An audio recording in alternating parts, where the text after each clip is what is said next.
The best revenge is no revenge. Alam mo, normal ba na kapag ka may gumawa sa'yo ng masama or may trumato sa'yo ng masama, normal ba na paghigantihan natin sila? Ganto isipin mo, kinagat ka ng aso, kakagatin mo din ba? Or yung halimbawa, yung baby mo, pamangkin mo, hindi sinasadyang masaktan ka, daganan ka, talunan ka, tatalunan mo rin ba siya? Normal ba na gumanti talaga? Ganto, syempre, may mga matatanda, alam na nila yung ginagawa nila. Hindi tulad ng mga hayop o mga bata na hindi pa sila aware sa mga ginawa nilang pananakit sa'yo. What if matatanda naman yung gumawa sa'yo? Na sinaktan ka, niloloko ka, may masamang ginawa sa'yo, may sinabing masama sa'yo, and gusto mong gantihan. Tama ba na gantihan mo sila? Ito yung sagot wag mong i-justify yung tinrato nila sa'yo na masama, yun yung gagamitin mo para maging masama ka rin. Alam mo, pag ganun lahat ng tao sa mundo, lahat yun, kakalat na yung kasamaan. Di ba? Parang lahat ng gantihan, ibabalik mo. Lahat ng kasamaan, ibabalik mo. Ganun ba yung tamang paraan, tamang flow? Hindi naman, di ba? Hayaan mo na siyang huminto sa'yo. Hindi pwedeng pag may ginawa sa'yong masama, ikakalat mo or ibabalik mo. I-stop mo na sa'yo. Alam mo, yung hurt, talagang masakit-masaktan na yung talagang pag may sinabi sa'yong masakit, may ginawa sa'yong masakit, niloko ka, naiintindihan ko na may mga times na talagang masakit na gusto mong gumanti, gusto mo ring manakit, lahat ng ginawa sa'yo, gusto mo ring gawin sa iba. Alam kong may mga ganun tayong feelings, tao lang tayo Pero, be the bigger man. Ibig sabihin, ikaw na yung magpaubaya. Huwag mo silang i-justify na, uy, kaya ko to ginawa kasi talagang masama naman tong tao na to. Huwag mong hayaan na ganun yung sabihin nila na talagang justifiable yung ginawa nila kasi masama ka rin. Huwag ganun. Kahit na ano pa man yung sabihin nila sa'yo, gawin nila sa'yo, gawin nila sa part mo, kahit ano pa man yun, hindi ko sinasabing wala nang dapat hustisya. Iba yung hustisya, iba yung hindi pag-take revenge. Ang sinasabi dito, hayaan mo kung ano yung justice, pero kung sa sarili mo, ikaw yung a-action, ikaw yung gagante para sa justice. Hindi justice yun, vengeance yun Alam mo, ang anger mas matagal kaysa sa hurt Alam mo, pag nasaktan ka, yun Pero ang anger, kahit magaling ka na, galit ka pa din Alam mo, hindi mo dapat patagalin yung anger mo. Yung hurt mo, mas mag-focus ka sa pag-heal, sa paghilom, physical ba yung ginanti sa'yo or emotional, verbal. Alam mo, dapat ang gawin mo dyan, mag-focus ka sa healing, kaysa doon sa paghihigante or sa gagawin mo pananakit na ibabalik mo sa kanila. Ang importante, dapat dapat intindihin mo sila always, kahit ano man yung ginawa nila sa'yo, ano yung sinabi nila sa'yo, hindi option yung gumanti ka kahit kailan. The best revenge is not to be like your enemy.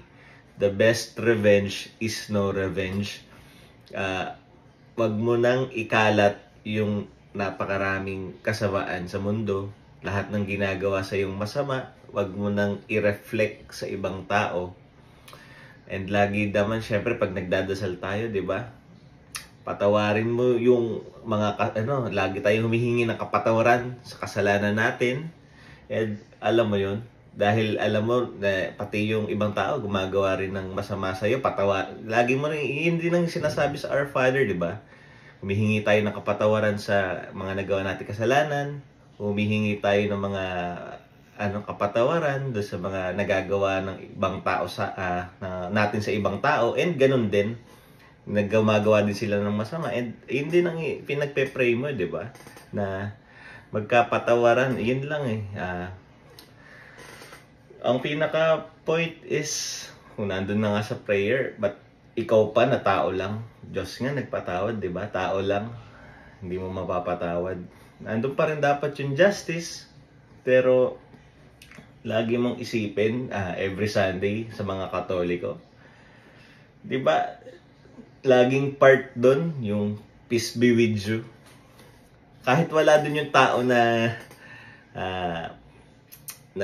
kagalit mo, dapat sinasabi mo rin sa isip mo yun eh. Na peace be with you sa tao na yun. Dapat halos every week sinasabi mo yun. So, imposible na dapat na mag-grudge ka kasi every Sunday kung sisimba ka, ayun na ang agad mo sinasabi eh. Peace be with you agad eh. Ngayon, bakit pagka hindi ka makapagpatawad? Gusto ko lang i-recite din yung Our Father, no? Para ma-refresh lang. Our Father who art in heaven, hallowed be thy name. Thy kingdom come, thy will be done on earth as it is in heaven. Give us this day our daily bread, and forgive us our sins, as we forgive those who sins against us. Do not bring us to the test, but deliver us from evil. Amen. Ito ulitin yung isang word doon. Forgive us on our sins, as we forgive those who have sinned against us. Alam mo yun? Patawarin tayo sa kasalanan natin, patawarin din natin sila sa mga nagkakasala sa atin. Yun yung Tagalog nun eh. And, lagi may peace be with you. Alam mo ba, share ko lang yung tagpo do sa, diba, dun sa, alam mo yung sa Easter, alam mo yung, diba,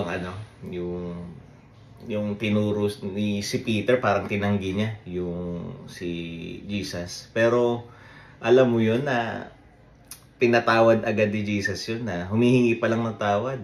Na humingi na siya ng tawad, napatawad na siya agad eh. Alam kasi na na lahat ng tao talagang may kahinaan, nagkakamali, nagiging masama at some point, nakakagawa ng mga hindi sinasadyang kasamaan or kung sinasadya man, alam ko, dapat patawarin mo pa rin dapat eh.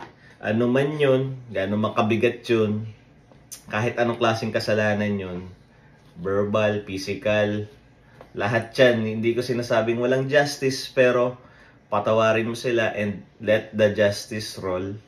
Lahat naman yan, good karma, bad karma, babalik. Tas kung ano yung dapat mangyari naman yan eh. Kung ano man yung dapat ma-reflect sa buhay nila, yung vibration, yung nararamdaman nila, yun yung makakamit nila. So, lagi tayong vigilant sa lahat ng ginagawa sa atin. Hindi natin dapat, ulitin ko lang yung pinaka-point ng video is, the best revenge is no revenge.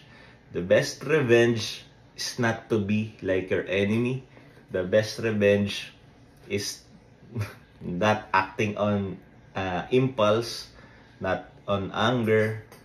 Hindi lahat ayun ang solusyon eh. Kasi hindi mas mapapalala pagka yun ang nilagay mong sangkap eh. Doon sa yun ang nilagay mo yung anger, yung impulsiveness. So, lahat ng may mga nagawang kasalanan sa atin, ano pa man yun, patawarin mo and let justice roll. Gawin mo yung tamang action, pero patawarin mo na siya on the process. Alam mo, ang pag-grudge daw, panghuling salita lang, no? Ang pag-grudge is yung pag-grudge and anger. Parang ito yung yung hatred din na ang gusto mo daw mangyari, mamatay yung ibang tao pero ikaw yung umiinom ng poison. Ganon din yung hatred, anger sa sarili mo. Parang lason siya sa sarili mo na kapag parang gusto mo mamatay yung ibang tao pero ikaw yung namamatay kasi yung anger, hatred, lason sa katawan mo yan eh. So, pang iwan na salita, wag ka nang maghigante kung ginabalak mo man or wag mo nang isipin kung iniisip mo man. Kung ano man yung ginawa sa'yo, patawarin mo na. After 5 years, 10 years, may sinabi sa'yo masama, kalimutan mo na. May ginawa sa'yo,